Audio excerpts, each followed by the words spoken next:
Osborne, Conservative Shadow Chancellor.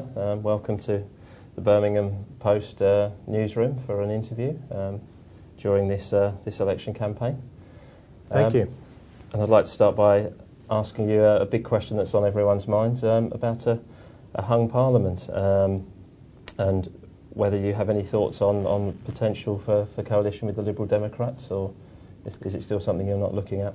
Well, we want a Conservative majority, and that's what we're campaigning for, because we think the West Midlands is best served by a government that is able to get the economy moving, take decisive action to deal with our debts, deal with some of the big social problems that David Cameron's talking about today, and that our problem with a hung Parliament is no one's in control. And instead of it being new politics, it's the oldest of old politics. So I think in Birmingham, those that follow the political scene would argue that coalitions can work and have been proved to work very well at this level. Of course, there are examples of coalitions locally, and Mike runs a great operation here in Birmingham. But I think for a national government, you really need a government that's got got an authority, it's got a strong sense of direction, and that can get going dealing with these problems. I mean, as people in Birmingham know, the economy is in a really bad way, and unemployment rose last week. We've got businesses really struggling at the moment. So this is a time in our country's history where we need a government that's able to give a lead.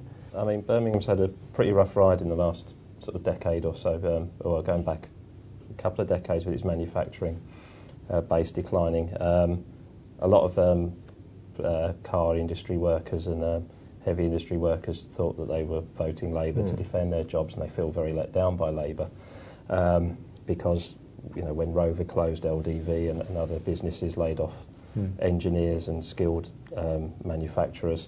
The jobs that came in were supermarket jobs, minimum wage jobs, warehousing.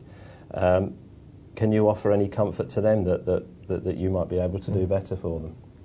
Yes, I think we can. I mean, I think this experiment of hitching the economy of Birmingham onto the back of the City of London has completely failed. That was what Gordon Brown did, and we had a massive boom and a massive bust.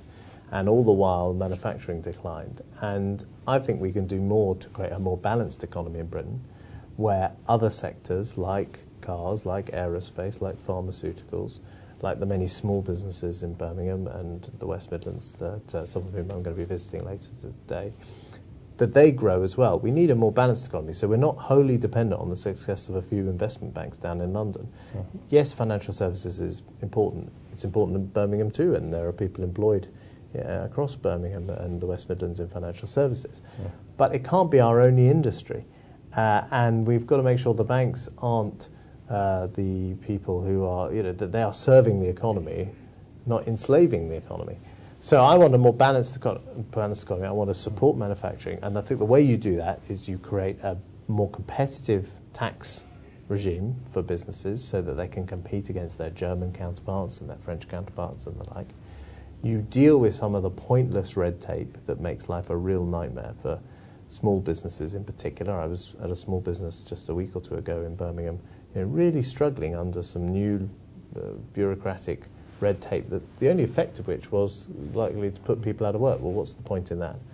And also trying to build up our science and manufacturing and engineering base, which I think has declined. And Sir James Dyson, the man who invented the Dyson vacuum cleaner, has offered me some really interesting ideas about how we get engineering going again in our universities and our schools, and science teaching going again in our schools, so that we produce the next generation of scientists and engineers, and so that Birmingham can have a really successful future, manufacturing future. So I think there's a big programme out there of moving this economy from an economy that was too dependent on debt and banking onto an economy that is able to make things again.